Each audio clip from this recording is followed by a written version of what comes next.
Hello, and thank you for joining us. My name is Dylan Little with the Mid-Continent Public Library. This is the 26th year of the Mid-Continent Public Library's Veteran Salute, an annual tradition honoring and highlighting the stories and service of our local veterans. Going back several years, the library has taken the opportunity to record the stories of local veterans with the help of our Midwest Genealogy Center. If you joined us last year, you may have viewed our interviews with a remarkable group of local Korean War veterans. This year, we're back to work with local filmmaker Kevin Bryce to highlight a new generation of veterans, those who joined the service in the wake of 9/11. As you will soon discover, every veteran story is as dynamic as it is powerful. We are lucky to have a chance to share these Kansas City area veterans in the weeks to come. Before we turn over the focus to this group of extraordinary individuals with their stories of service, we want to preface this special program with a heads up. This presentation contains adult language and graphic descriptions of violence. It may not be suitable for all ages, and viewer discretion is advised.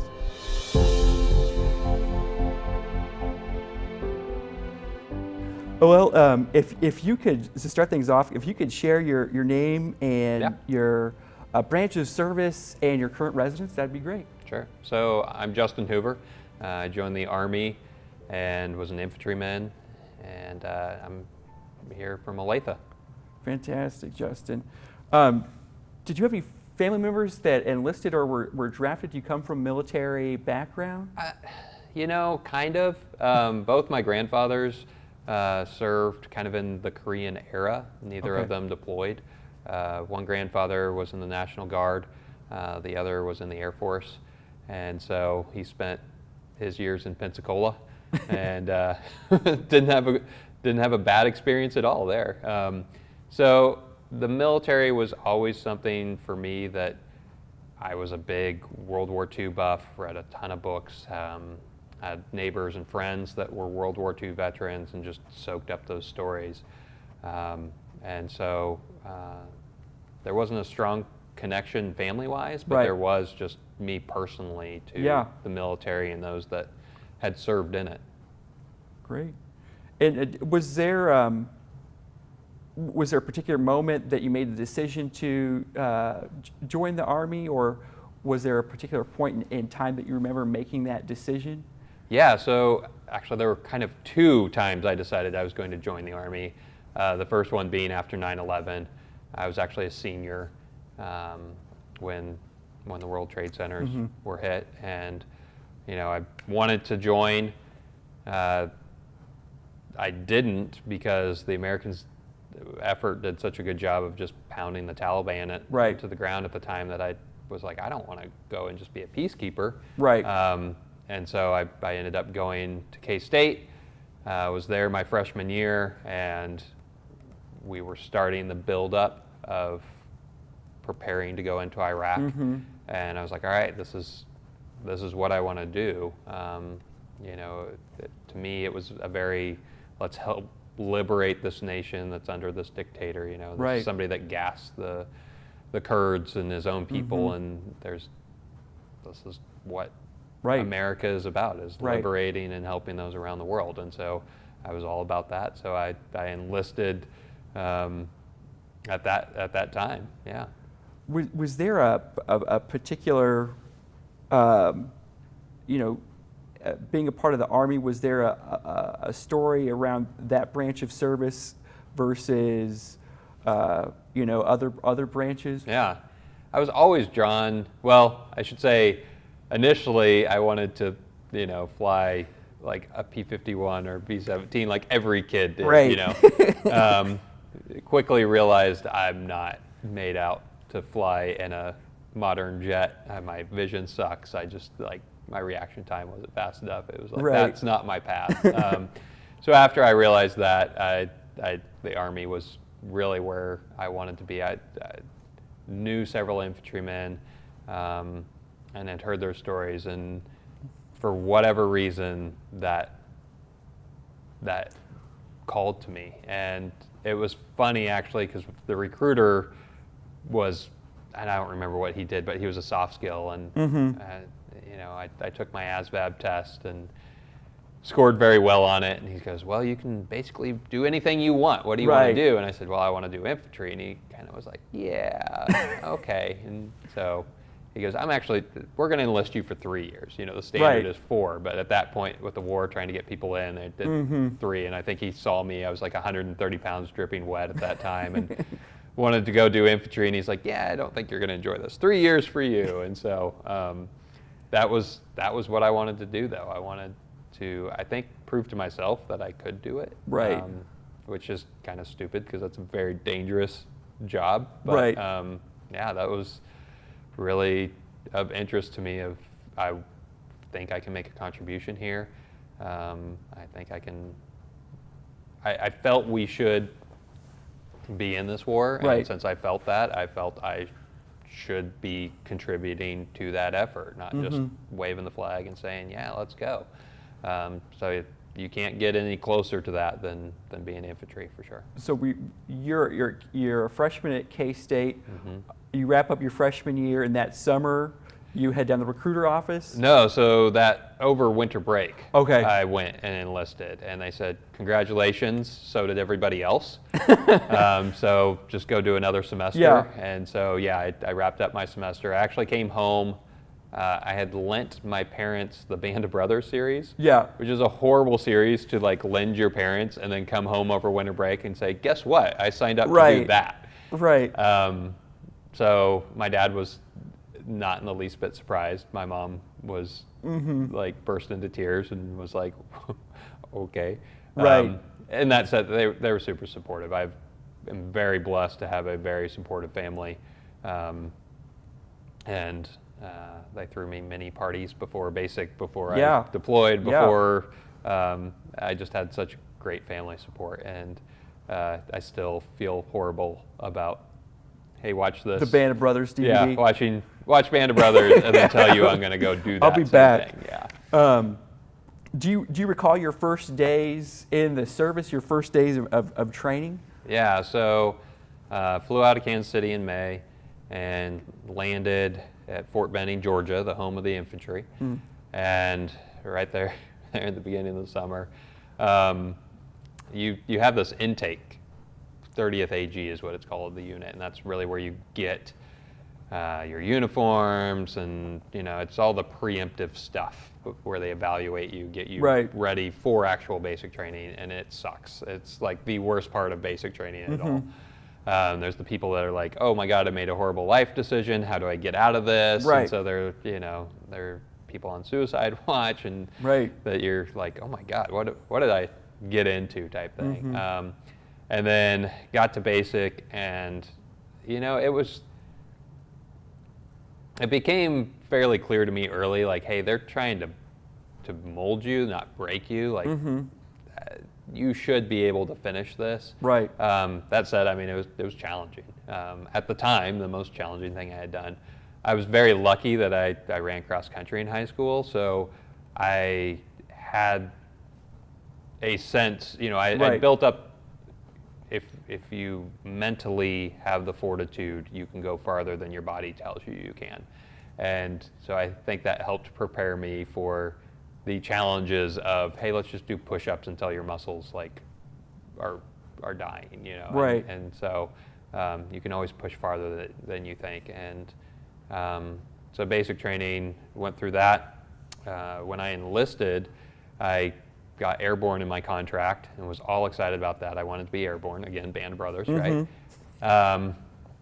Was informed that I was going to the 25th Infantry Division, which was a medium mechanized unit, so we had striker vehicles, and I was heartbroken. I completely heartbroken. I couldn't believe that the Army would train me to do something and then not use me for that.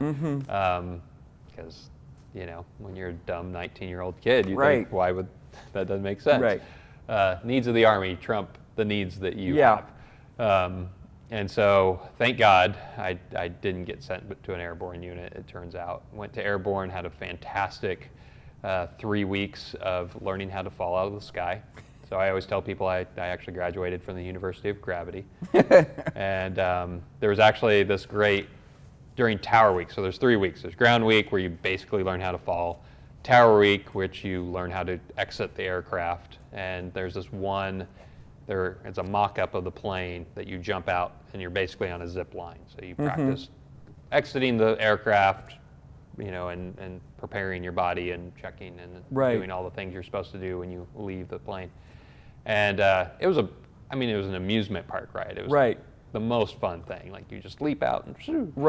So it was easy to do until some history documentary crew was there with a World War II D-Day veteran. And so he's in there talking about his experiences, and suddenly, like, the Sergeant Airborne is having to kick us out because we're just like hanging on this guy's every word. And yeah, that was just such a fun experience. So you're Fort Benning, and then you have the 3 weeks of training with the 25th Infantry. Do you remember anything in particular about your instructors or drill folks? We had 3 drill sergeants. Drill Sergeant Jimenez, which he came from the 82nd, and he was always, oh, you bald-headed doo-doos. My whole unit, we're over in Iraq, and I'm stuck here with you doo-doos.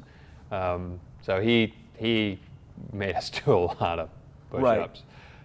Drill Sergeant Butterworth, who was an amazing leader, and Drill Sergeant Mobley, who just had like this wolf's grin, and all of them were great. I say that they made us work. But no, they were good leaders. They did a great job preparing us. Had this little bulldog I can't remember his name, of a Sergeant Airborne in Airborne School, and he was old school. He was an infantry guy, because anymore there used to be a thing called blood wings. So like you would earn your blood wings, and so they would, because there's pins on the back of the airborne wings, and so they just put them into your chest. Same thing with your rank whenever you make rank. The military's not supposed to do that anymore in the new kinder military, and so knowing that we were all infantry guys, he was an infantry guy, that was kind of passed down, so he put it on you and then just push. So kind of that, good job, you. So we still got our blood wings, which just kind of an interesting thing, because now everything's Velcro. So I don't even know that you could do that, because it's just put Velcro everywhere. So like with that drill sergeant, what era, or like how long had he been at the service where that was passed down to him? It was, gosh, I'm trying to think. I mean, they would have had to been in probably 10 years at least. All of them, just because of the rank they were. And, they had come from, all of mine were infantry because I was infantry. So they had come from different infantry units, and it was kind of that, the infantry is kind of an interesting place because it's softer than when I was there. Kind of mentality of, yeah, you guys have it so easy. When I was here, we ate rats type thing. And it's like, you did not eat rats. But I think that's just how the military always has been, of, it's the same. At the end of the day, it sucks just as much, like when you're actually in combat and doing the thing, but it's all the ancillary stuff that has gotten easier over the years, which, I mean, I think that's not a bad thing, personally. You're doing a hard job, let's make your life easier when you're not, because there's supposed to be 8 service members that support every infantryman. I think I speak for all of us, where we'd like to find our 8 people and beat their ass, because I don't know half the time what they're doing for me, even though they were obviously doing stuff. But the infantry in particular is a place where you come to realize when everyone else can fail, you can't. You are the line. You have to hold the line. So when the combat engineers don't roll out and clear the EIDs, you still have to go on mission. You get to clear them yourself, and now you kind of mentioned like leaning into or falling back into like having that experience as a cross-country runner in high school. Was that something that kind of brought context or set a foundation that made it possible to kind of get through the physical rigors? Were there other maybe things about your background where like finding that toughness of some kind to get through that training became really prevalent or apparent in your time there? Yeah, I mean, I think it was a combination. Nothing really, it's one of those experiences, nothing prepares you for it until you're actually in it. But I do think, just reading as much as I did about people that really were no different than me, of having that, like, this is something achievable, something conquerable, like you push through it, along with the cross-country experience, helped kind of prepare me for that and realize if this is something I want to do, I have to suffer through these parts I don't like or are really hard, or you want to quit because you can't, and you can't quit and still do the things that you need to do. So it's just kind of making that decision. This sucks now, but it's required to do what I want. I'm trying to piece together the timeline a little bit. So you go to Fort Benning, is that May 2004? May 2003. May 2003. And then, my turning blue, so actually I started basic training on June 6th, which is D-Day in World War II. So very, ceremonious day, particularly for the Army. I actually turned blue, which is when I was given my infantry cord and became an infantryman on September 11th. Okay. So, I mean, from the beginning to the end of my training were two very impactful days in American history. And so, my family came down for the turning blue ceremony. It was a very proud moment. Very glad that they didn't get my second semester grades until after I had left, and we had this great little moment to kind of frame, like, hey, let's put that behind us. So when did you, so you're talking about your grades from K-State? Yeah. So, I mean, my second semester, because they were like, hey, that's great. No, I sympathize with that. Yeah, I mean, it was, being that age where it's like, I'm going to do this, and this is going to be my career, so I don't really need this stuff. Like, the level of effort I put in first semester versus second semester were drastically different. And, education is wasted on the youth many times. For a time, that was me. We got to remember that clip. So you have the turning blue ceremony from that. From infantry. Then I went to airborne school. Okay. Came home on leave October 2003. Had my 2 weeks of leave, and then I actually had another 14 days added on for hometown recruiting. Okay. And I wouldn't necessarily say I was a good recruiter. Yeah. I think it was an experiment that they kind of did. Hey, you're fresh back. We'll put you in the uniform. You can go talk to your friends and enlist them in. Most of my friends were in college, and I mean, it didn't really work as they intended. Yeah. But thankfully, I did it, not just for the extra 14 days. So when I got to my unit, you get to Fort Lewis, and there's actually 2 brigades there. 2nd Infantry Division and 25th Infantry Division. And 2nd was about to go over to Iraq and deploy. And some of the guys that I went through basic and airborne with that didn't do the hometown recruiting got put into 2nd ID and were deployed within a month. Wow. Thankfully, with my 14 days, that unit was full, so they sent me to 25th Infantry Division. So I got about a year to train up with the unit and learn a lot. And I think that's the thing, you come out of basic and you think, all right, I know the things I need to know. Let's do this. And then you get to your unit and realize you know nothing. And you feel you should have known everything, and everyone lets you know just how little you know and how many push-ups you can do for the fact that you don't know it. And just so you're home for 2 weeks, recruiting. Really home for a month. And then how did you get to Fort Lewis from? So that was my duty station. Okay. So I was done with infantry and airborne training. Okay. And then sent to my duty station, which was Fort Lewis, which is how I landed with the 25th Infantry Division. So like that year of landing with the 25th, did it model to a certain extent your initial training experience of molding you into or training you with some key information? Oh yeah. So I got very lucky. I lived off post, which as a private is pretty rare. I had a girlfriend that I then ended up marrying, and so they gave me, my drill sergeants asked me, because I knew I was moving up there, and I asked them for some advice, and they said, oh, well, just get an apartment before you get to your unit, get all settled in, then tell your unit, which your unit is not happy when you do that, because you don't make much money, and, privates, by and large, are not reliable. Right.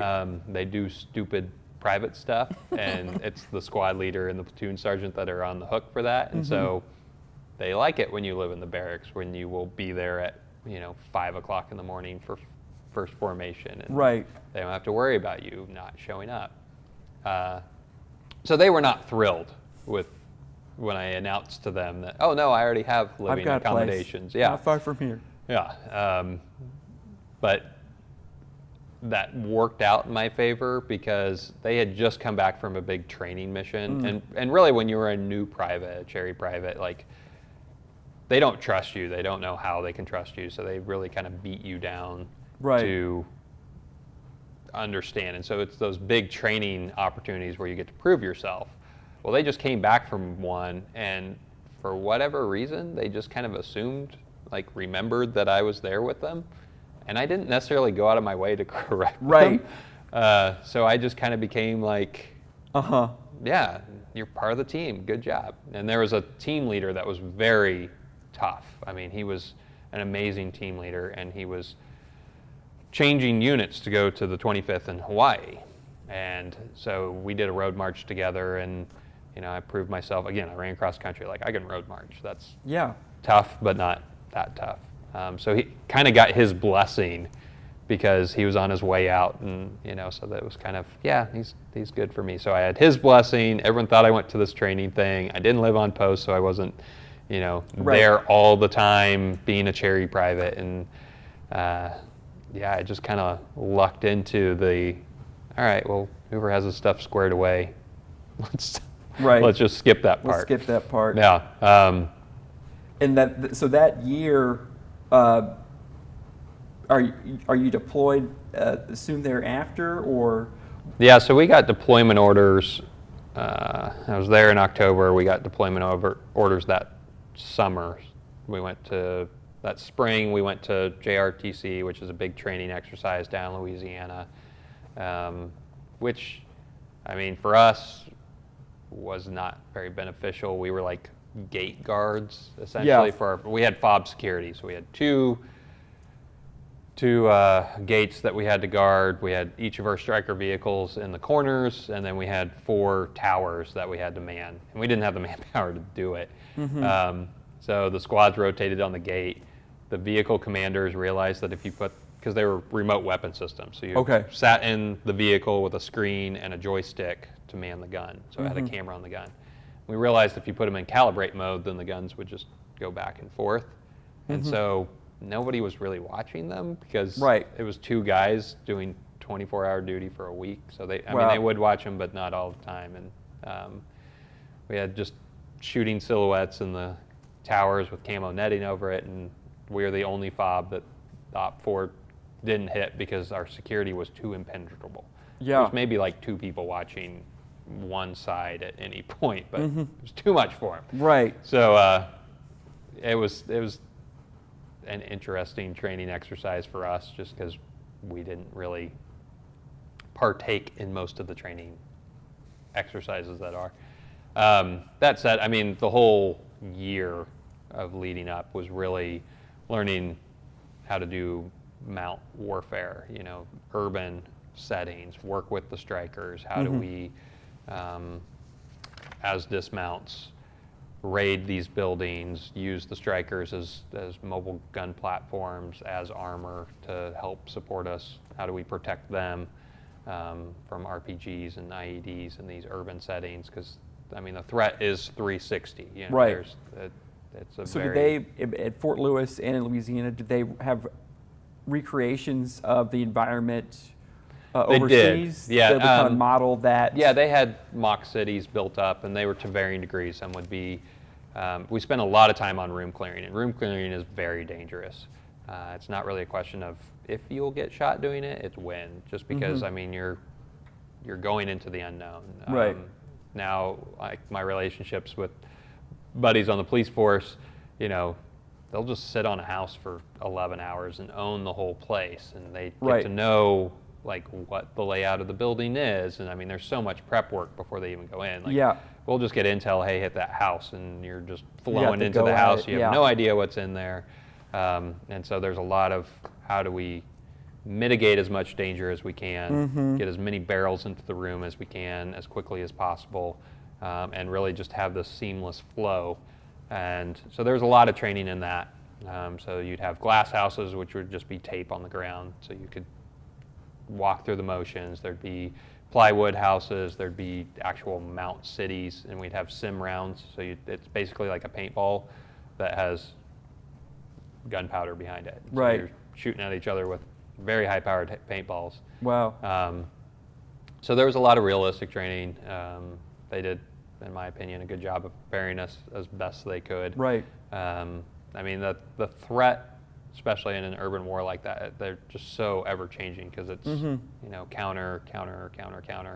So every time we figure out a way to stop what they're doing, they figure out a way to do it slightly different. Yeah. And so, you know, you're always trying that. But the vehicles were amazing. You know, I was heartbroken when I found out I was in these Stryker vehicles, because to me, it was like medium armor. That doesn't sound good. Like, it sounds like a Pepsi can that's going to get filled with holes. But they're very survivable vehicles. I'm actually here. I'm alive because of them. I had 2 blown out from under me and deadlined.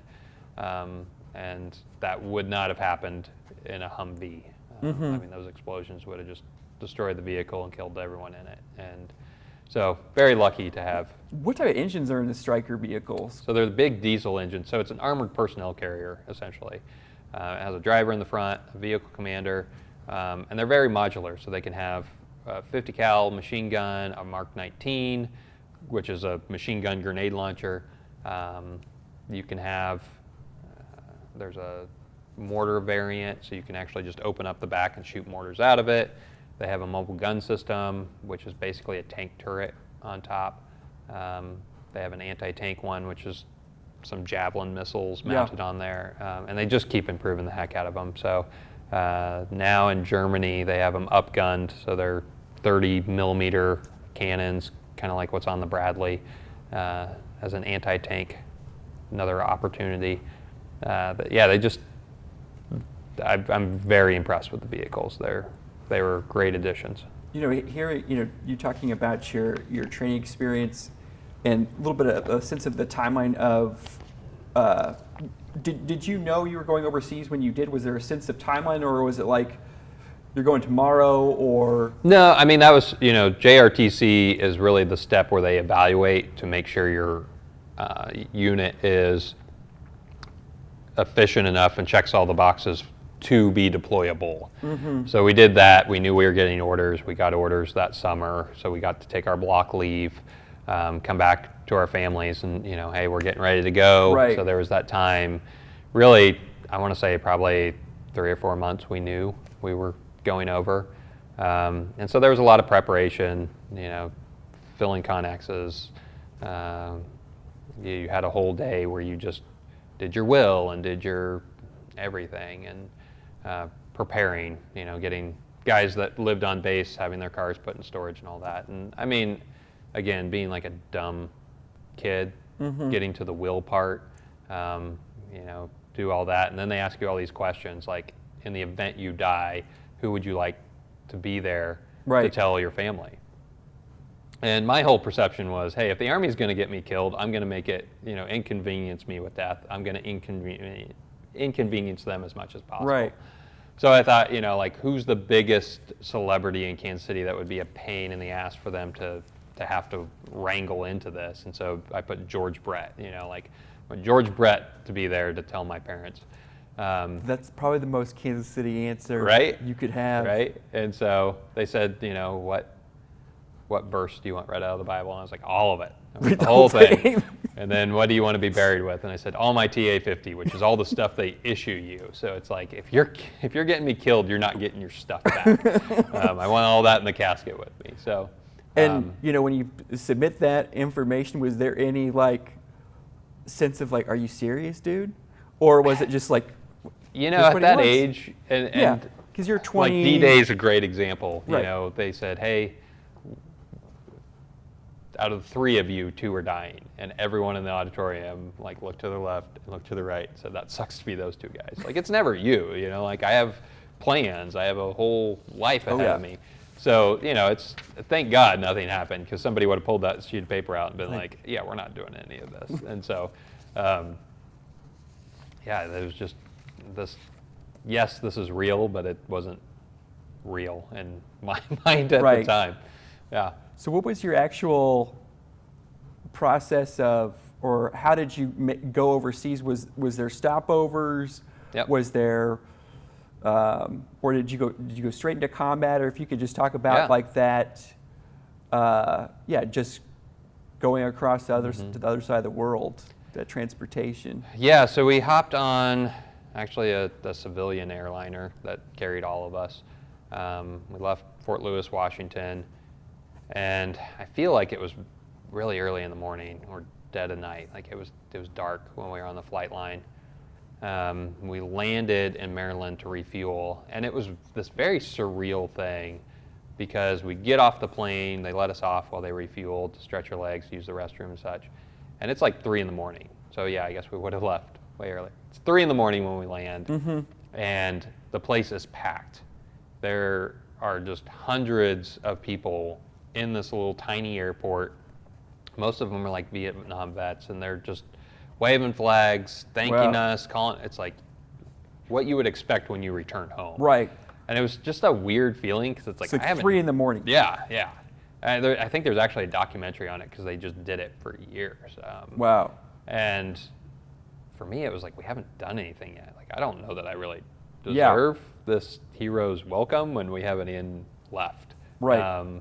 But, they were just these amazing folks that wanted to ensure that we knew that they were behind us and we had the support and send us off properly, and very thankful for it, because it was, a big commitment. 3 a.m. in the morning just to see some random guys off. So it was, I think, really the first inclination that I'm really stepping into something bigger than myself. The military's always that way, but really, I think that was the first step of truly understanding the scope of what we were undertaking. Part of. We did the same thing in Ireland. We just landed, refueled, and then ended up flying to Kuwait. And we got to Kuwait, and in true military logic, all right, when you disembark the plane to go run across the tarmac to the buses, go in groups of 30 so they can't count you. And it's well, that's stupid. I know how many people are on a bus. I don't need to count how many people run off. Right. Plus, it's easier to count in groups of 30 than it is individual people. But I just always thought that was funny that they were, military security around deployments. It's always the civilians that when you get there that they know exactly who you are, what unit you come from, and all that. So that was kind of the first show we're trying to do the things, but great. I know how many people sit on a bus. And so we get to Kuwait. We're there for probably a week or two, just acclimating to the weather, getting our stuff there and everything. Was there with being at Fort Lewis, Fort Benning, and in Louisiana, just in terms of climate or atmosphere, was there an immediate I could honestly say the military, the Army likes to put bases where the weather sucks, in my opinion. Right.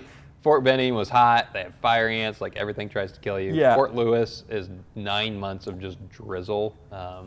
If you have seasonal depression, do not ever go there. My parents would come and visit in the summer, and so I swear, as their plane would land, the clouds would part. Oh, and yeah. It's beautiful when it's nice there. We went and visited the rainforest, and I mean, it's really gorgeous when it's not raining. And they would spend the whole time going, I don't know why you're complaining. It's gorgeous here. It's beautiful here. And then the plane would take off, and the clouds would cover back in, and it was like, and yeah, Kuwait was no different. I mean, Kuwait was just hot. Right. It was so hot. And coming from Fort Lewis, I mean, you know, that was part of it, was just acclimating to the weather and being there and getting laid out. And so everyone was tactical. They had all their stuff from Tactical Tailor that, you know, all right, everybody's got their pistol and they got their leg drop holsters and wearing all the cool guy stuff around. Yeah. And, as Americans do, like we start off with all the gear and then we're like, yeah, I don't need this gas mask. Like you can always follow Americans because we just leave a trail of crap we thought we needed that turns out to be heavy and we don't want to carry it. So is that 1 or 2 weeks? Was it 2 weeks in Kuwait? Yeah, I want to say a week or two. Okay. I don't remember. And then we hopped on a C-130 and went into Iraq, and we landed in Baghdad. And again, it was the middle of the night. And I just remember stepping off the C-130, and 2 F-16s are screaming off down the runway. There's just planes and helicopters and everyone everywhere. And it was really feeling like I am such a small cog. There's billions of dollars sitting on this runway alone. I'm just such a small cog in this giant machine that exists. And so it was this very humbling experience. And they dump all of our duffel bags. You get 2 duffel bags apiece, and so you're just grabbing 2 duffel bags out of the pile. And they are shuffling you to a Chinook, and you get in the Chinook, and they throw all the duffel bags on top of you, and so you're just like pancaked into this helicopter. And I had a window right over my right side, and so they take off, and we watched them come and land. Right. And I say that because they have 50 cals on them, and they're open bolt weapons. And so with an open bolt weapon, you always want to test the guns, because the last thing you want is to hear that ka-chink. Right. You need to be shooting at somebody. So they should have already done that, is what I'm getting at. Right. We take off, and we're flying, and all of a sudden you hear pop, pop, pop, pop, pop. And it's like, oh my God, I've been in country 5 minutes. They're trying to kill me already. Like, what the hell? I'm able to kind of crank my neck over and look out the window, and I see tracers rounds going out and then coming back in. And that's when I realize, like, oh, they're testing the guns. Right. And then there's the second, like, they know this is we've been in country for 5 minutes. Like, this is them screwing with us. Right. Thanks, guys. Because that's what you do to the new guys. You find a little way to screw with them. How much time were you in Iraq? So I was in about 11 months. Okay. I ended up getting injured about a month before my deployment ended and medevaced back home. So yeah, we landed, I want to say in September, August or September. And so from talking out your training, and you sharing that 2 different vehicles you were in were destroyed. How was there after that? Those first tracer rounds within 5 minutes of being in country. How soon did you kind of get settled in that 11 months to some sense of schedule or point of focus, or was it just kind of like evolved? Yeah, I mean, it was kind of an evolution. We got to Baghdad. We spent a couple weeks changing over vehicles. So we actually, the unit that I almost got placed in, second ID, we took over their Stryker vehicles. So these were vehicles that had already been there a year, been blown up several times. One of our vehicles had an RPG that bounced around between the bottom armor and the floorboards, so the floorboards were all bubbled before it blew up like further under the engine. Wow. And so they had to like completely redo that vehicle. We had our first squad vehicle, the electric system had to completely be rehauled, so we didn't even leave Baghdad with that vehicle. And it was kind of this cool thing because for them, they were acclimated to it. you just are coming to it, there are things like an AT-4 or a Javelin that are kind of in peacetime, like a once in a career, like you get to shoot it at a live range. Right. And they're just sitting there with all the grenades all laid out and everything, and they're just kind of like, yeah, here's the stuff. And, Yeah. you know, you're like the I Jiffy get Lube. these, like, Right. yeah, and so. Does that change, like relying on a vehicle in that way? Does that change the way you drive a car now, or like the way that you, relying on a vehicle that way for your just basic health and safety? Does that change the way? Yeah, you might drive.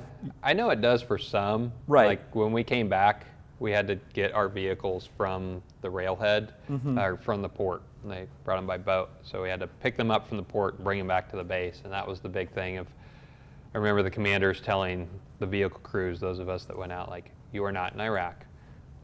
Do not smash vehicles. Do not dodge car bombs. Like, Right. they don't exist here.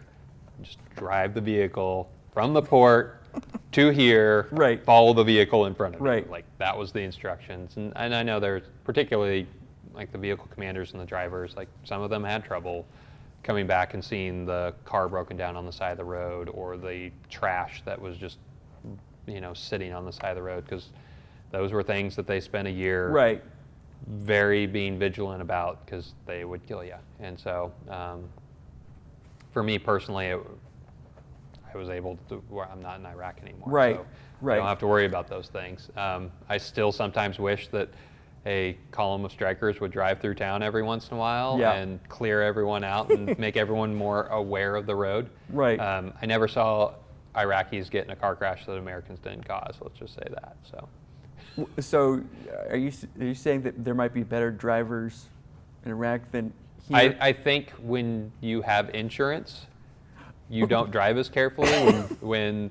They don't have the radio on. They don't. They are Right. 10 and 2 because this vehicle is my livelihood and I don't have money to replace it, so I'm going to drive it. And that's it.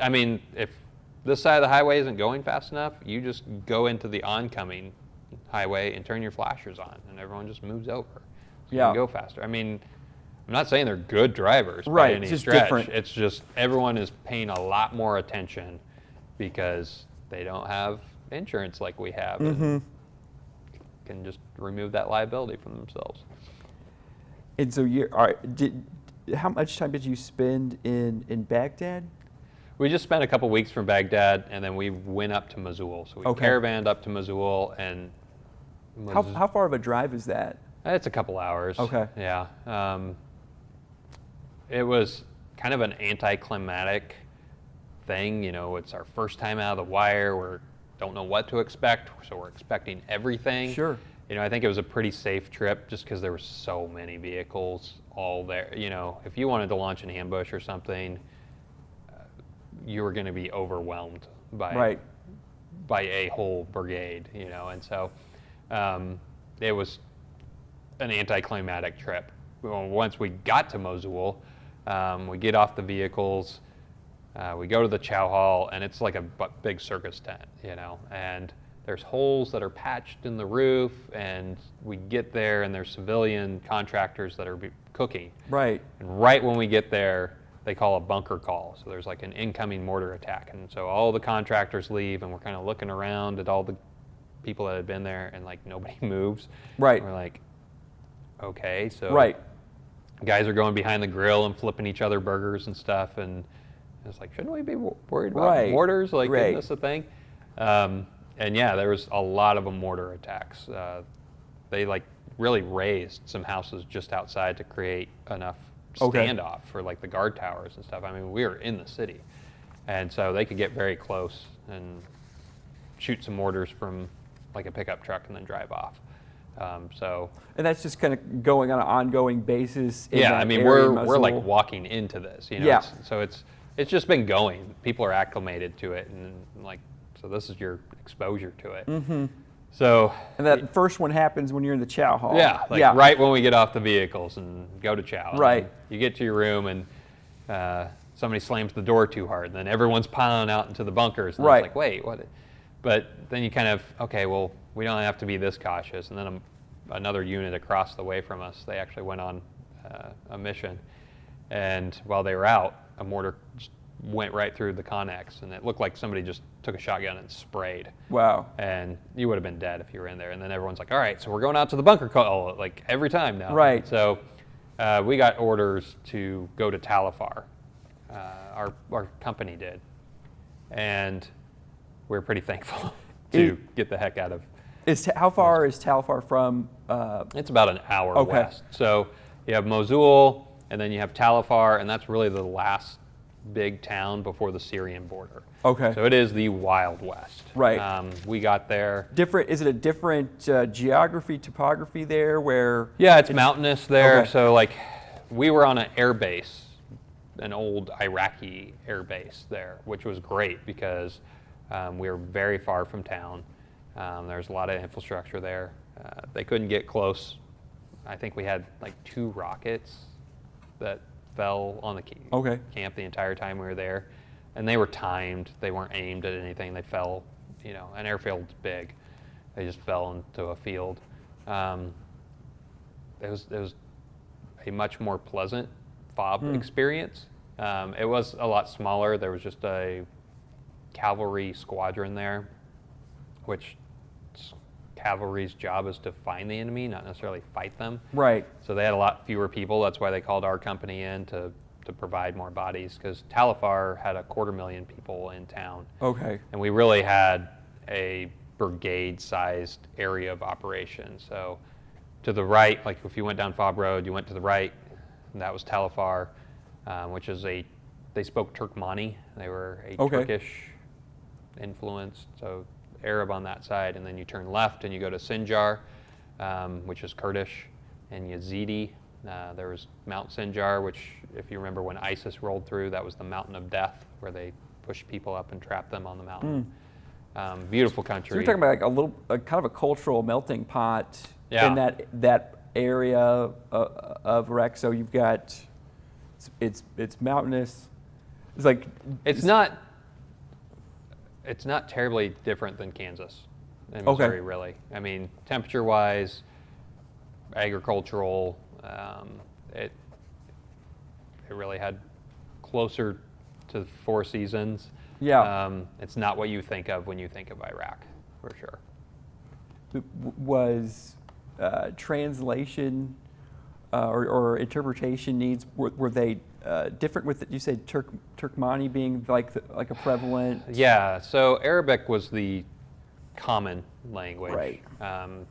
When those in Talafar didn't want our interpreter, they were Kurdish, so they spoke Kurdish and Turkish and Arabic. They did not speak Turkmani, so whenever they wanted to have little side conversations that our Terps couldn't understand, they try and speak Turkmani, and you'd have to stop them and, Right. you're going to speak Arabic right now. Right. And so, I mean, our interpreters were amazing, particularly one, David. And I became the radio operator for my platoon 3 days before our unit deployed. Our previous one became undeployable, and so they came to me 3 days before. I was a SAW gunner, which is Squad Automatic Weapons Gunner. And we're like, Hoover, you're now the RTO. You got 3 days. Learn the radios, which are on a Connex, already on a boat overseas, and learn them and be proficient in it when we land. So like that kind of learning curve, how much time does it take to kind of feel comfortable or proficient? Yeah, it took a couple months before I really felt comfortable in it. It was a very much learn on the job type thing. Right. It's actually like on the radio, I kept hearing it hard copy, like thinking like, oh, I wrote it down, like I have a hard copy of it. Right. It's actually how copy, like asking, how do you copy? Right. I copy good. And that was about 6 months in before somebody was like, are you saying hard copy? And I was like, wait, aren't you? And they're like, it's actually how copy. Right. Like, oh, okay. Okay. We're learning new things today. Learn something new. It was definitely a learn on the job. It was probably easier for me than if we were in a light unit where I was the only radio, because there was also 4 vehicle commanders that could kind of help support me. Right. And help train me. I had great leadership throughout, so I was able to fix those deficiencies fairly quickly to be more the radio operator our platoon needed. In your 11 months in Iraq, was the bulk of your time spent in the Tel Afar area? Yeah, most of it. We got there really October. Is that October 04? Yeah, Okay. got there October. We got there right before the crackdown of Fallujah. Okay. And so they had just dropped, the last unit had just dropped a bomb in Tal Afar. And anytime a fast mover flies over or drops a bomb or something, like, the city gets quiet. It's like, oh, Right. stuff got real. Like, they brought out the heavy things. How close is Tal Afar to Fallujah? I'm not sure. It's south. I know. Okay. It wasn't my area of operations, and my world was focused on that, and I honestly am not sure. Most of my battalion went and were outer cordon for Fallujah. So, you set outer cordon, and then you push in, and so the goal is to trap any insurgents in that area so they can't escape. So Tal Afar was quiet until Fallujah happened, because those that were able to squirt out and escape were making a run for Syria. And then they realized when they got to Tal Afar, there's not enough troops here, so we can just hang out here and regroup. And so that's when, things got crazy. Sure. So they started blowing up police stations, and that was, you get called out to go secure and clear a police station, and you walk in and there's a 55-gallon drum in the middle stairwell filled with explosives, and EOD has a knife and is like stabbing it. It's like, I'm just going to turn and walk around the corner. Right. It's not going to save me anyway. I just don't want to see it. Like, right. This is I don't know why we're stabbing bombs, but let's not do that. How many police stations in Tal Afar had that situation, or was that a part of like a concerted effort to, pinpoint? Yeah. Police so stations? There was actually a police training center Okay. there. They blew up. Yeah, they would have blown up one in Tal Afar. They tried to blow one up in Afghani, which is a little hamlet like on the other side of the mountains, about 40 minutes north of Tal Afar. Right. We went and secured that. Our platoon got left there to hold it overnight until the Iraqi National Guard could come. We pushed out the next day into the town just a little bit to expand our perimeter. And it was daylight, and we got ambushed. It was kind of a chaotic first contact, because we were surrounded on all sides. We're returning fire. 360, yeah. Yeah, we're pushing them back.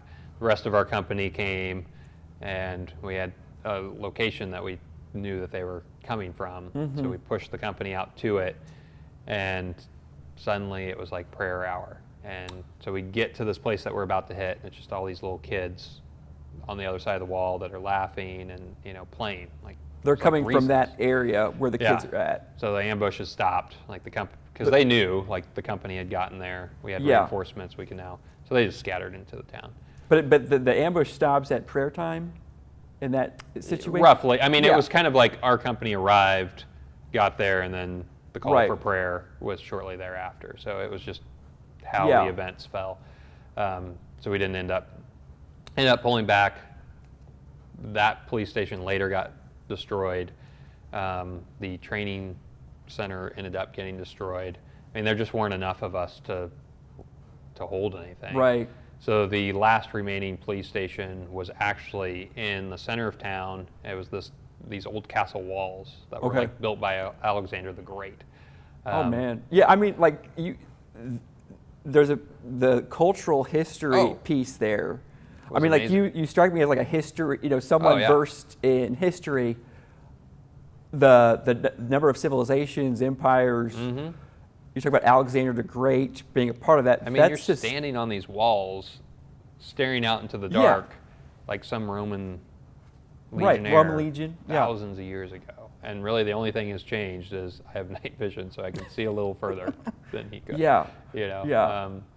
It was a cool experience that Right. that castle was. It's no longer there. ISIS destroyed it after we left. But yeah, it was definitely a cultural. And it's interesting to hear you say that there's some similarities or commonalities with Kansas and Missouri between like the agricultural element and the Four Seasons. Were there other things that stuck out that are just like, maybe it's like universal things about humanity, or maybe it's more things that are like specific to the Midwest? They're like, yeah, that's kind of like a barbecue, or I don't know. I'm kind of curious if there was. Yeah, I mean, I think one of those things that I observed is people want to be as good as their situation allows. Right. And they all want a better life for their kids. And then the other cultural, if you take a picture of a child, the kid wants to see the picture immediately. Doesn't matter if it's a 6-year-old here, how's my Iraq. smile? Yeah, like they want to see the picture you just took of them. Right. Which that's the thing. Kids are fantastic, and there was actually a kid at the castle. Like his family lived right next to the police station. There's families that lived in there, and he came from a huge family. He was probably 9 years old. His name was Naram, and so I was teaching him English. He was teaching me Turkmani, and he would always call me Justin the Great, and I would always call him Naram the Great. And he was a really cool little kid. Yeah.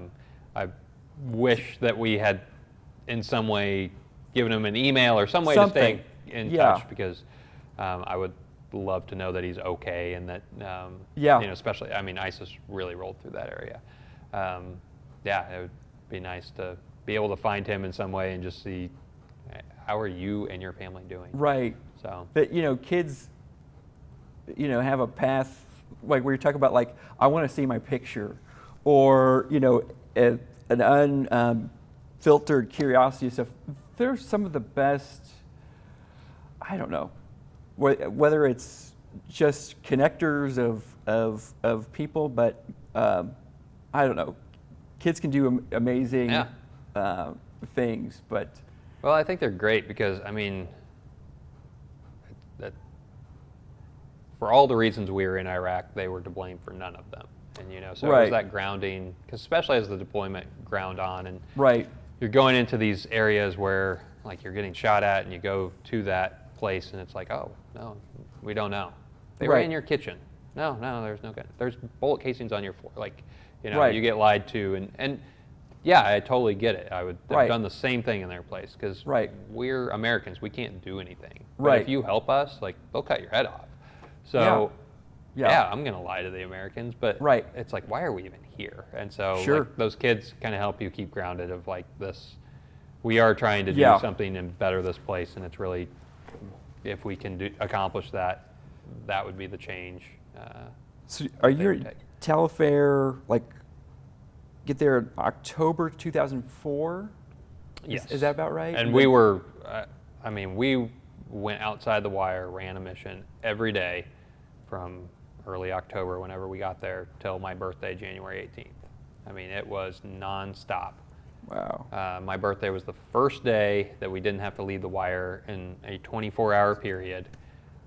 We had found me and my roommate had found some Turkish tall boy beers. Nice. While we were out on mission, and so we each drank one of those, and which was a nice birthday celebration. For sure. And then, I think like hour 25, we got called out again. I mean, it was so such like a the small 19th, respite. you go back out. After like 12:30 on the 19th. You know, it was right afterwards. It was a nice respite, but yeah, we there was a lot of hard fighting in Talifar. Really, we just didn't have the troops to secure the town in large enough numbers to keep them pushed out. I mean, really, a lot of security is force projection, like the belief that I can reach out and touch you whenever I want. That keeps people in. And that was kind of how the strikers were great, because they were called ghost vehicles. They are on tires instead of tracks, so they make a lot less noise. But there is enough of a hum of the engine that you can hear it in town. Yeah. Especially at night when the city is quiet. But Right. you can't tell where in town it is. So that helps just thinking they could be right around the corner. Right. So at night in the city, were there certain sounds that it's mostly quiet? Is, it being a city of, 250,000. Well, they had a curfew, so Okay. they had to be Right. in after dark, yeah. Are there any other sounds that you hear at night in those situations, like wildlife or anything like that? So there was this, speaking of wildlife, there's this guy's... I apologize if that was a dumb question. No, it's not. There was this guy's house that he was very well to do. I think he actually was in America and like owned a cell phone shop or something in Texas, if I remember right. And so we really pushed into this compound just to take a break. Right. So got the vehicles in there and we're clearing, and it's like dawn.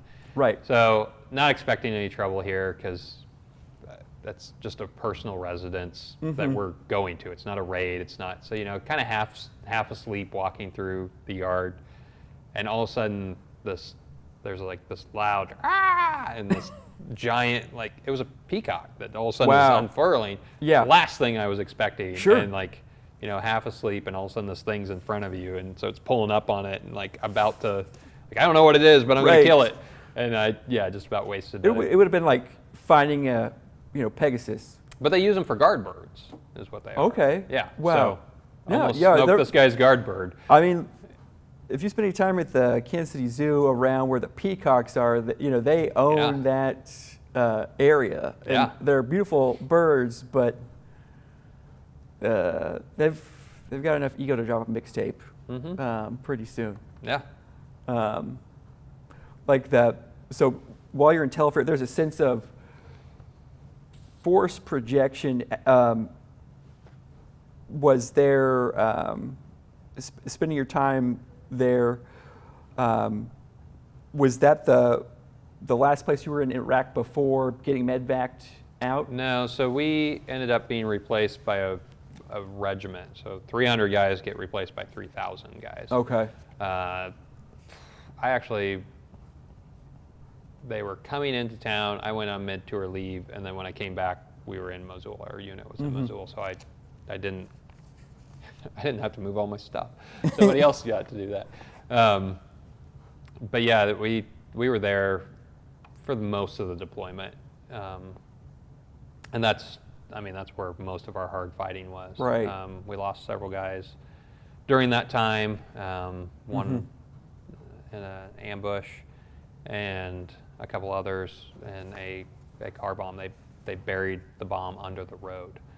And so it was actually when the new unit was coming in, they were doing right see rides, showing the guys the city, explaining what good parts, bad parts, and just drove over it. Yeah. And so there was a lot of IEDs, a lot of with that, during that time. constant threat and vigilance, how does it just slow transportation down to a crawl on like a street by street basis, or? I mean, really, so there was this one road on the northern end of town that they would put a lot of them in. And again, we just didn't have the troops to monitor the road. They got smart too. We'll shoot at people putting a bomb in the road, but they'll just have pay kids to go dig a hole.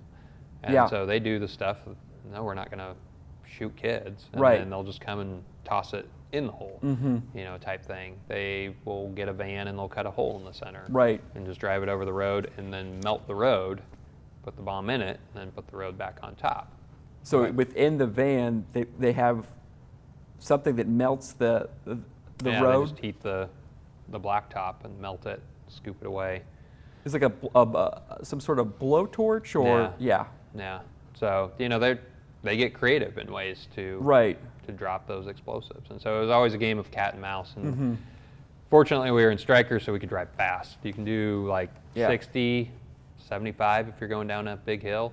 So, I mean, you're just trying to drive fast and at weird intervals and Right. throw them off, because the best thing to do is, and I was in the second vehicle, so they usually use the first one to just kind of, all right, well, here's the speed to frame Right. off of, because you got to get it right. And then the second one, they like to hit. So Yeah. I got hit a lot. Oh boy. And that's why you try and drive fast, and you try and change speeds and change distances between the vehicles. So, it makes it harder for them to target, because if they blow it too far away, then, Yeah. you're fine. You Right. get your ears rung and whatnot. But we would do things like we would sometimes take the cavalry vehicles out. Right. Because they didn't have a remote weapon system. They had an LRAF, which basically is a giant pair of binos that you can see to like the horizon. And they knew they only had like 3 guys that could dismount from those. We have 11 that can dismount Right. from our vehicles. So we'd swap into their vehicles to trick them, and try and get them to mess with us, and then we'd dismount Right. and go fight them. And so you're playing those cat and mouse games to try and throw them off. We had tape on the antennas of our vehicles. So Right. You'd have on the left vehicle, you'd have 2 pieces of tape for second platoon, and then on the right vehicle, you'd have 1, 2, 3, or 4 tape for first, second, third, or fourth squad. Everyone did that in the company, but at some point, like, our platoon was the only one that kept doing it. Right. And we asked somebody at one point, we're like, well, how did you know it was us? And they're like, you're the only one with tape. It's like, Yeah. man, I didn't even notice the other guys took the tape off. Like, they're observant. Right. So you always have to be playing the game, and you have to figure out how to play it better than they are, because they're Yeah. always trying to figure out how to play it better than you.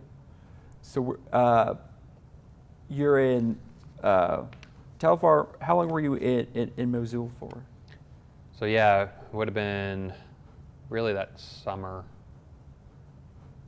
Yeah, I want to say my mid-tour leave was like May. That's the weird thing, like time Yeah. has such a fluid Right. context there, because it was just day by day, which, it's weird to say, like, it was one of the least stressful times, which is odd to say, but like, I didn't really have any bill, like money Right. wasn't really a thing. Yeah. All the social constructs we built that we worry about here, Yeah. you didn't have. It Right. was like, I'm gonna wake up, try not Do to one let thing. somebody kill me, eat, and then get as much sleep as I can. Pretty straightforward. It was very straightforward, Yeah. very basic. And there was something kind of nice about that Yeah, in a way, yeah. other than the try not to die part. And this is skipping it ahead a little bit, but like, with your work with the Battle Within, how much of that sense of purpose or opportunity is in that return back to the social constructs that we have back home, or reacclimating to stateside? I think the hard part of reacclimating, for myself and for many others, is that loss of identity. That, we were the tip of the spear. We were this thing. Like, people were seeing us off, calling us heroes before we even left. Right. And then you come back and it's like, I'm in Kansas City. I don't know what I'm gonna do. Right. And that sense of community being gone, but now you got to catch up with life. You got to get the job and pay the bills and do all the things. Right. But yeah, I think that's the most challenging part, is that just, I'm gonna try and keep this mask on, because that's what kept me alive on the battlefield in Talafar, in Right. Mosul. And really, that's what I know. Right. And I don't have really any transition and initiation into this new society Right. that I'm largely unfamiliar with, and no real community to help guide me through Right. that. I think that's a huge difference from like the World War II, the Vietnam. Right. There's so many of them that they Just had in their terms own, of volume. just in volume, that when you came home, Right. there were people that you could turn to that had those experiences and could help guide you through that process. Sure. And just be there with you as you went through it. Like have a shared common language, common experience to Yeah. a certain extent. I think my closest a guy from my platoon, Western Kansas, so Yeah. 9 hours away. Not a quick drive to Goodland. Right. Yeah. So did you come back, or were you medvaced in summer '05 then? Okay. Yeah. So that was my second Purple Heart. My first one, I was right after my 21st birthday. And we were... So it's late January? Yeah. Yeah. Right after my birthday, right before the Iraqi elections. And we were just doing this sweep through the town, really kind of preparing for the elections. Yeah. And were tensions kind of raising alongside that pre-election, or was that just kind of like... Not really. I mean, Yeah. It was really us doing what we could to do a show of force, try and sweep the town, and let them know, really, like, we'll mess with you if you mess with Sure. us. I mean, really, just kind of that prep work. And we ended up, my platoon leader wanted to get something from the vehicle, and so we were going down this little alleyway. Are you in Talfair? Yeah, okay. we're in Talafar. Go down this little alley, and I remember because my team leader was like, "You don't have to go. Like, we don't need this. Right. That's stupid and dangerous." I was like, "Hey, part of my job is I'm his security element. So Right. I got to go with him." So it's me, him, and the Terp that walk to the vehicle down this little alley and get a megaphone. And on our way back, we start taking small arms fire and duck into this little alcove, and it's, I mean, just this crappy little shit-strewn alley that Right. bends off to the left. How wide of a alley are we? I mean, It's like an old world alley? old world alley, like big enough to get a car through. Barely, But that's you know? that's it, yeah. It's kind of like the Roman 2 donkey asses wide type thing, And so, and everyone has walls, big concrete walls with a big gate. And so we take cover in one of the little entrances, and I mean, just fires. I'm returning Right. fire. Platoon leaders, like between my feet, trying to call on the radio for assistance. Right. Terp is like huddled in the corner because, of course, he is. He doesn't have a gun. Like, Yeah. that's where you should be. Right. So I'm trying to return fire just to keep them off, and trying to figure out what elements we can call and everything, and all right, we're kind of settled here. He can't get us. We can't get him. Right. Going to wait for a vehicle, and we can extract ourselves. And then here comes the squadron commander, like out for a Sunday stroll around the corner, which sounds weird, but like acoustics in an urban setting, like Right. gunfire is weird. Like they just didn't hear it. Yeah. So I had to really expose myself and tell him, hey, take cover, let him Right. know to stop your Sunday stroll. And he started shooting again, and Because what time of day? just like afternoon, I think, Right. midday. I actually saw the bullet like bounce off the other side of the wall, and it had ricocheted and just like my head tinged back because it hit my helmet, like the back Really? of my helmet. So it Yeah. just like shaved right on the side of my temple, tinged me back, and It bounces off. bounced off the wall in front of me. So it's coming from Okay. like this way, bounces off, and then Because the angle must have been really, for it not to penetrate either that's a really tough wall or just a crazy yeah, I mean angle. they're concrete walls. Yeah. But just the angle and the ricochet. Yeah, which just made me angry. So I got Yeah. on the radio and was like 2-3, point your gun to the left, and when I say stop, drop a box, and they had a Mark 19 on it. So heard him come up and like stuck my head around, told him to stop, and all of a sudden they just start doo, doo, doo, doo, doo, and I was like, we're getting out of here, and we ran across the street. Right.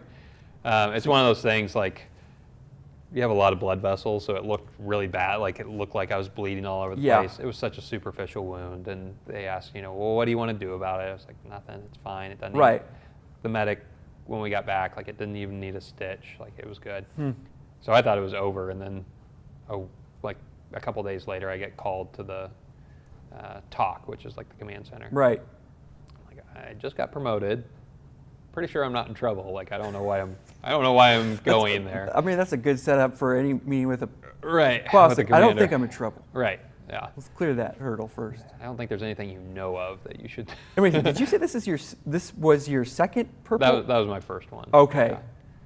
My squad leader had put me in for it, which I was quite angry at him for putting me in for it, because we had guys at this point that had been shot, were missing limbs, like this was such a superficial thing. Was there like like a certain amount of uncertainty about like your friend putting you up for something when you've got other folks in the service who are just... I mean, I wasn't thrilled with him for doing it. I understood why he did it. Right. I wasn't thrilled about it, and we ended up talking about it, and it was done. There wasn't anything I could do. Right. Couldn't. I actually, because like I had the Purple Heart, and then you're supposed to put an oak leaf cluster on if you have two, and I didn't do that, and I actually got in trouble later at a board. Really? Board Soldier of the Year board, because I didn't have it on. They're like, you actually have two of these. I was like, yeah, I actually don't think I deserve one of them, right. So I don't have it on. And, right. Well, if you're awarded it, you need it. I'm like, I'm only here for another 2 months. Right. Come find me when you want me to put that on. And so that's that situation where you're ducking the alcove. That's January 05. Yeah. The second Purple Heart, is that when you're back in Mosul? Mm-hmm. Yeah. So it was really there towards the end of the tour. My platoon leader took block leave, so I became attached to the platoon sergeant, and he rode in the fourth vehicle. So yay, I don't get to get blown up as much. I'm right. The second vehicle now, yeah. right? Great. And so we were in Mosul, and Mosul was a lot different because there was just so many troops there. So right. we had our area of operations that we patrolled, and we would have a 24-hour presence, thanks to our company commander. And so the platoons would rotate. You'd kind of do your shift. You'd go back. It was fairly quiet. I mean, right.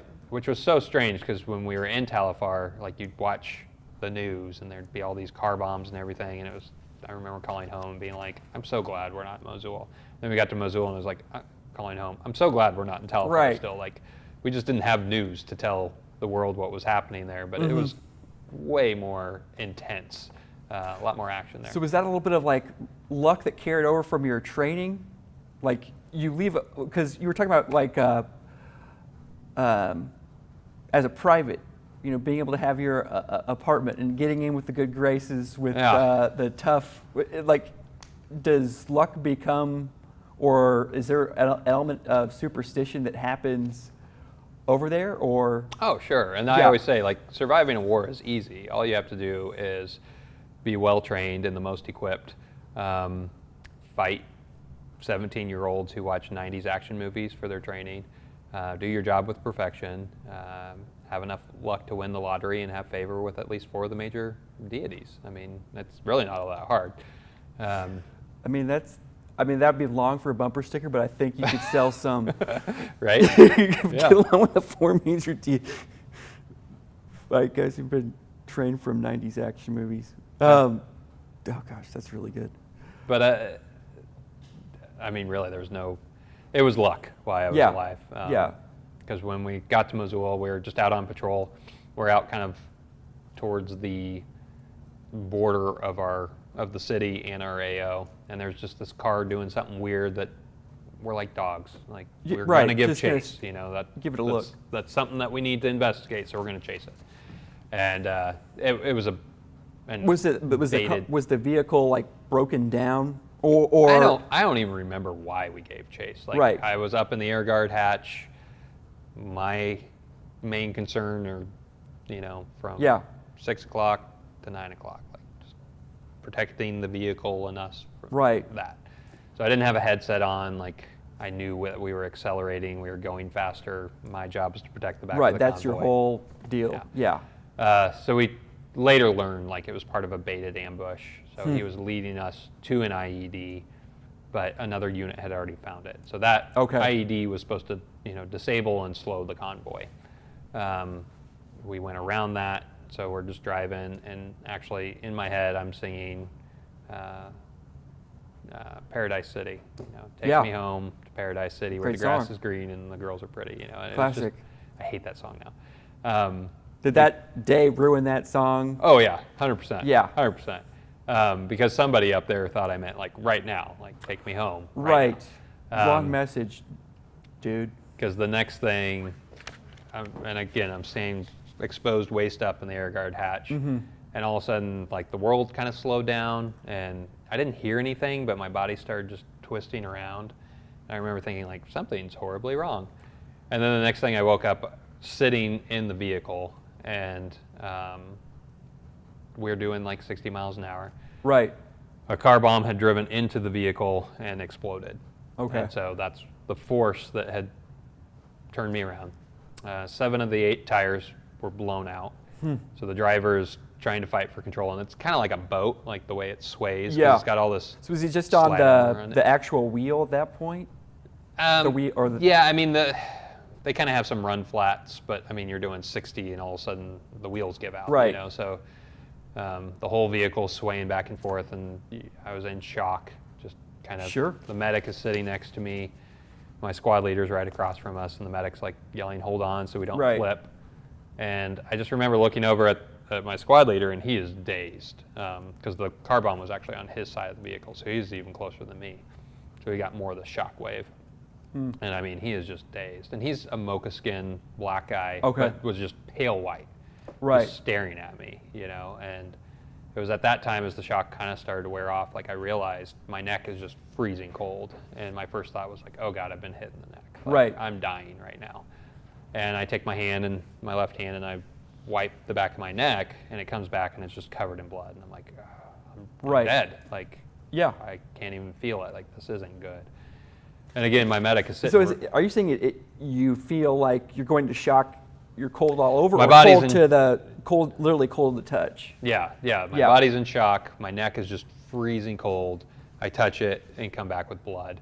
And my medic is sitting right next to me, and all of a sudden he grabs my hand and starts like bandaging my hand up. And I didn't say anything, but I just remember thinking like, man, I'm dying, and you're worrying about my hand. Right.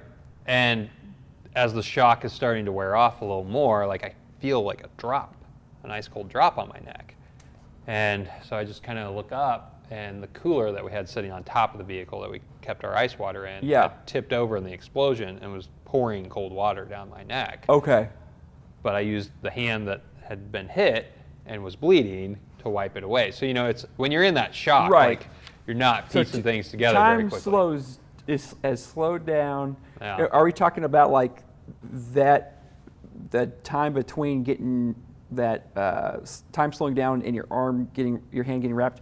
We're talking about like a matter of minutes has passed, or is it seconds?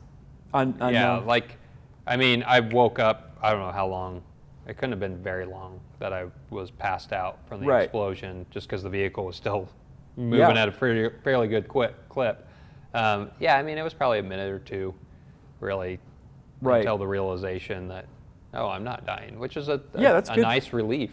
Hey, I'm not dying. So after he got me bandaged up, I stood back up. It had blown both of our weapons out of our hands, and they were stuck in the slaying armor, which is like a bird cage that sticks out from the vehicle.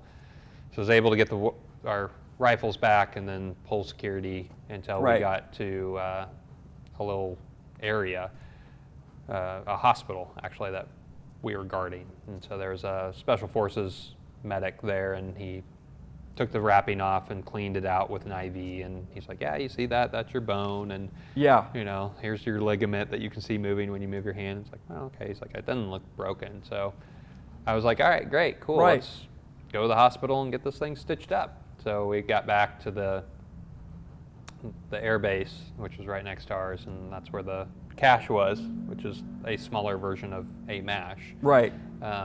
And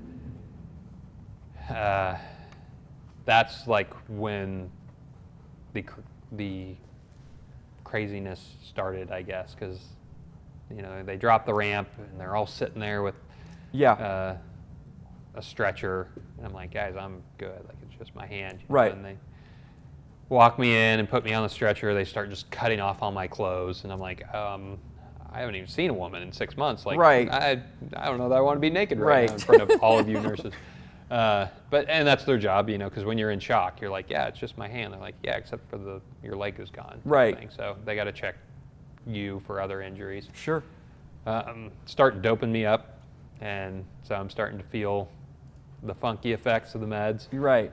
They're like, all right, we're going to take you back and get you x-rayed. And they wheel me around this little hospital, bring me right back to where I started, and then bring the x-ray machine to me. And I'm like, okay, this is getting kind of ridiculous. Right. They take the x-rays, and then it's like a parade of, hey, and this nurse says it's broken. This nurse then comes and says it's not broken. The drugs are taking more and more effect. Right. What's going on? Like, I don't know that I trust you guys. Right. Here. So I had 2 operations there, just cleaning it out. They had to send me to Germany for a specialist to operate in my hand, take the shrapnel out of my hand.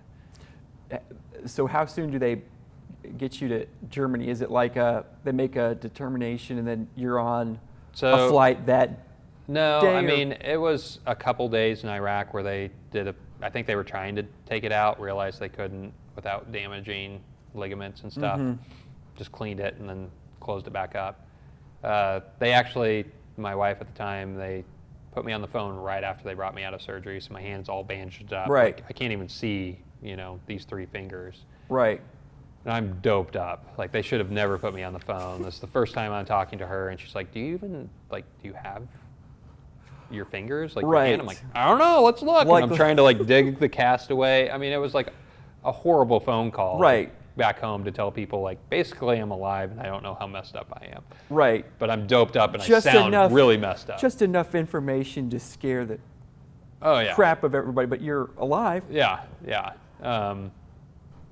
So I still feel bad for my family, them letting me do Right. that. But yeah, my buddy. So you get a call back to your wife and your family as well? Or do you have 2 phone calls, or is it just the one? Just the one. So she got to relay the Yeah. he's alive and he doesn't even know if he has fingers still Right. on this hand. So there was a lot of worry on their part. Yeah. Trying to piece together what had actually happened. Do you, I guess, whether it's within the context of the battle within, are there things in hindsight, looking back in that 04, 05 period, that either the conception is off or it's not there at all? In terms of the way a sense of a conflict can become popularized, and if you're just meeting someone for the first time, it's just a little bit sideways. And that's a big question. Yeah, I mean, the public's ignorance of the military in general is very high, and I think a good part of that. So I have a Purple Heart license plate. Really, so when I go hunting out west during Kansas, I don't get pulled over because they like to pull over Johnson County folks because they don't like us going out and shooting their deer and pheasants. So that's really why I got it. So it doesn't have my county on it. But a byproduct of that is that I get stopped quite a bit at Home Depot, and people are like, congratulations on your Purple Heart license plate. Right. You obviously don't know what that is. I didn't raise the 4th quarter earnings. I got blown up and shot. So, it's things like that where it's just kind of that ignorance, well-meaning. Right. You have no idea, do you? Yeah. So, I mean, after I returned, and I've always tried to be pretty open with my experience because, I mean, we're operating in the Americans' name. They should probably know what we're doing. Sure. So I try to be pretty forthcoming in what saw and did over there.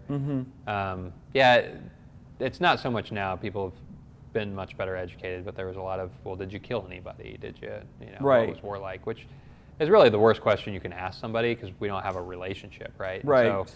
So there's a lot of, well, what are your perceptions? My job as an infantryman was to close with and kill the enemy.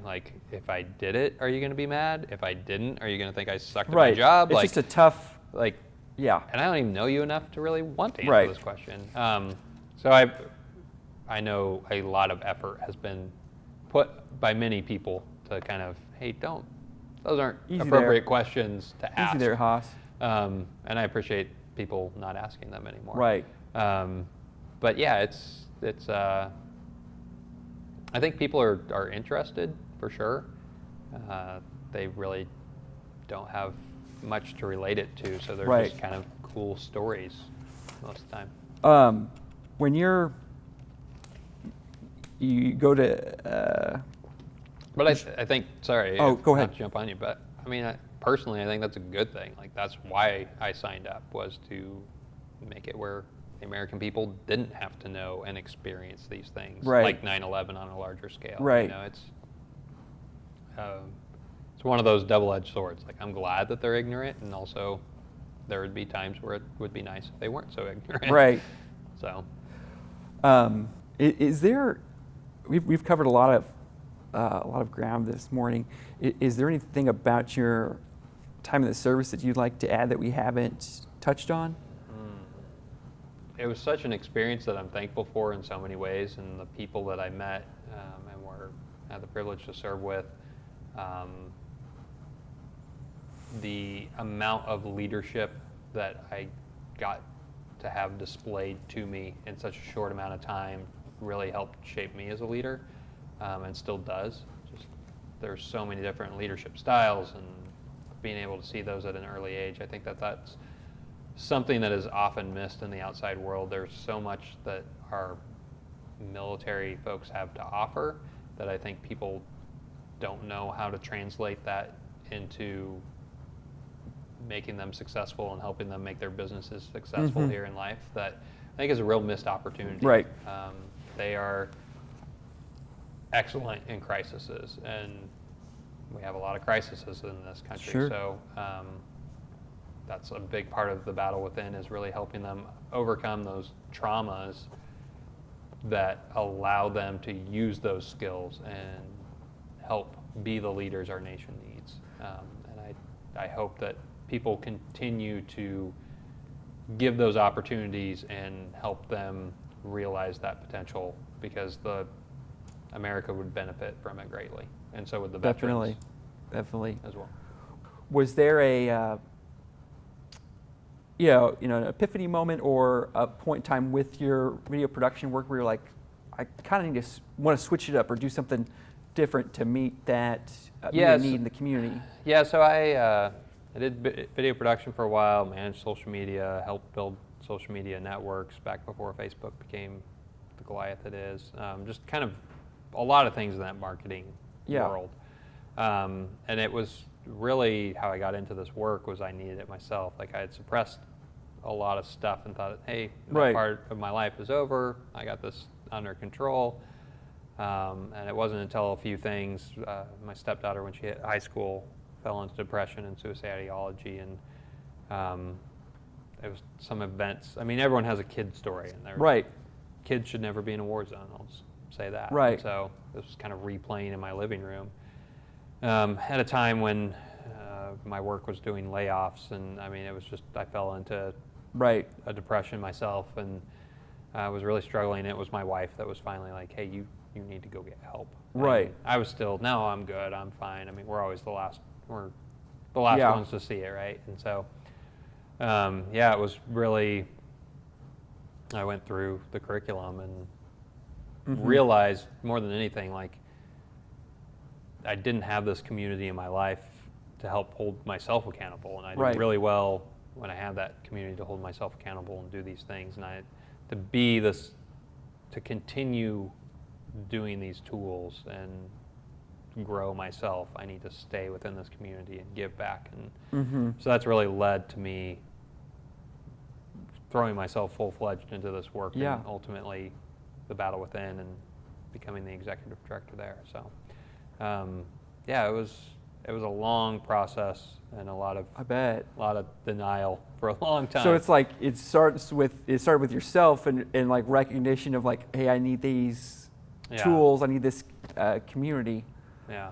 Was there a particular partnership or connection with another veteran, or maybe a mental health professional that was like, okay, I think that this issue or this conversation is bigger than just me, and there might be an opportunity to provide comparable sets of tools or resources for others like me? Yeah, I mean, really,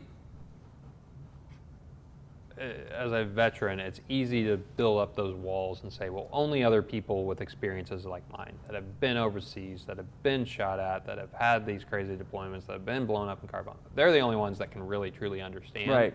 So they're the only ones that can really help, right? And Right. so you start to build up that belief, and one of the things that like hits you on Monday when you sit down, and it's like, all right, well, there's a cop and a firefighter and EMS Right. and all these folks. Like, great, I'm glad you guys are here. I don't know how you're going to help. And then you quickly come to realize that they've had completely different experiences. Like, they've never Right. been blown up or shot at, but I've never taken some crackhead's baby out of an oven, or I've never climbed over somebody that's been beheaded in a car crash to save the person, Right. next to him, like a firefighter. Right. Like, our lives are falling apart in the same way. Our relationships are crumbling around us Right. in the same way. Like, maybe trauma is just trauma, And Right. so when you have that, then you start to realize, hey, maybe my spouse I can talk to about these things. Maybe Mm-hmm. that VA therapist that I think is just some nice kid doing their residency but can't help me, maybe they really can.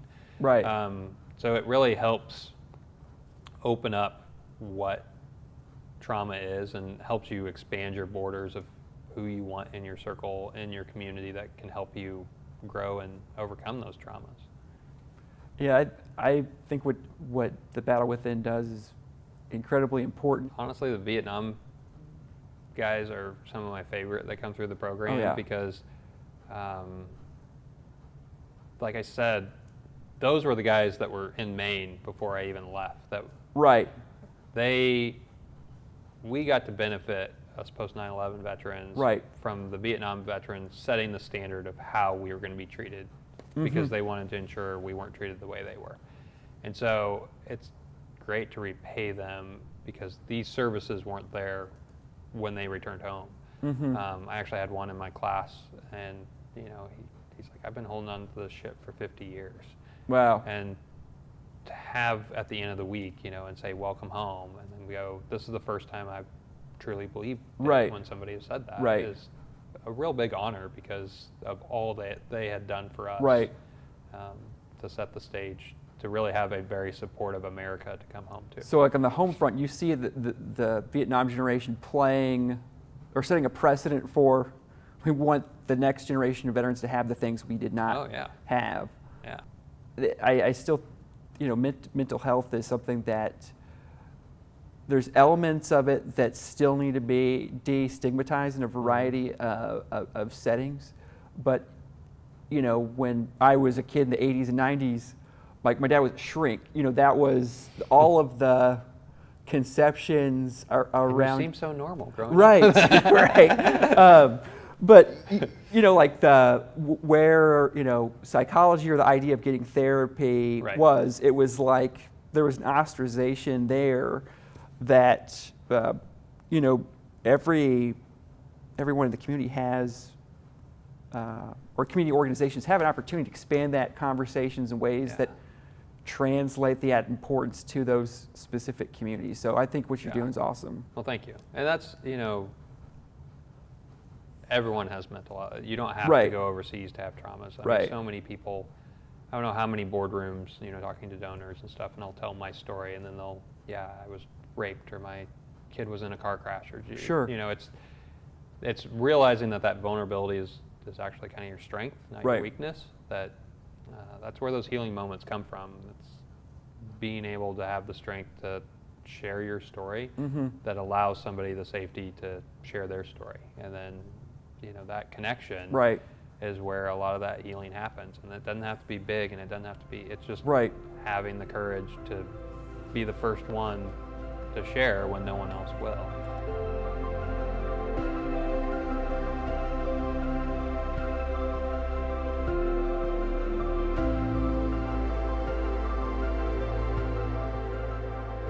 If you're interested in learning more about this program, please visit mymcpl.org/veteran salute.